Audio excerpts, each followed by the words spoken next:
কয়লা উত্তোলনকারী সংস্থার নিয়োগের দাবিতে বিক্ষোভ। সালানপুর ব্লকের বড়াভুই আদিবাসী গ্রামের যুবক যুবতীরা বঞ্জিমারি খোলামুখ কয়লা খনির নতুন বেসরকারি কয়লা উত্তোলনকারী সংস্থায় নিয়োগের দাবিতে বিক্ষোভ করেন। বিক্ষোভ এটাই কারণ আছে যে আমাদের লোকালের ছেলে মেয়েদের এখন সবাই বেকার আছে, ওরা যাতে আমরা কাজ পেয়ে যায়, এই কাজের দাবিতে আমরা বিক্ষোভ। কোথায় বিক্ষোভ দেখালেন? বিক্ষোভ এই বঞ্জিমারি অফিসে। কি কাজের দাবি করছেন আপনি? কাজ করছে আমাদের যোগ্যতার সাথে যা কাজ আছে সেগুলোই।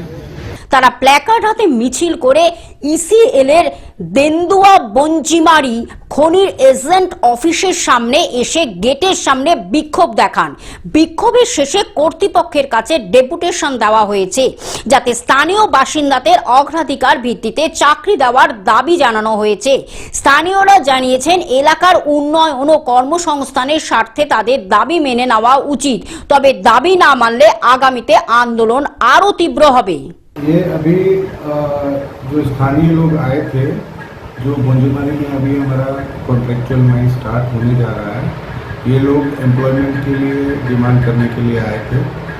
तो हमारा उनको यही बोलना है कि इसमें हम लोग का कोई रोल है नहीं कि मैन पावर और मशीन्स लाने का जिम्मेदारी जो है वो कॉन्ट्रैक्टर का है जिसको टेंडर मिला है।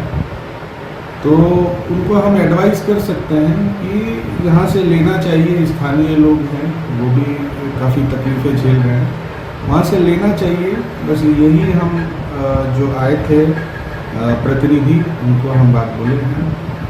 और फिर हमारे जो सीनियर लोग हैं उनको हम ये ना इसके बारे में जानकारी दे देंगे, और उसके बाद में वो क्या सोचते हैं या कॉन्ट्रैक्ट जो ना कॉन्ट्रैक्चुअल है वो ना क्या सोचते हैं बाद में। আসানসোল থেকে সৌমিত্র গাঙ্গুলির রিপোর্ট, গ্লোব নিউজ। এখন থেকে গ্লোব টিভি দেখুন আপনার স্মার্টফোনেও। গুগল প্লে স্টোর অথবা অ্যাপল স্টোর থেকে ডাউনলোড করুন গ্লোব টিভি লাইভ অ্যাপ। এছাড়া জিও টিভি অ্যাপ থেকে দেখুন গ্লোব টিভি লাইভ।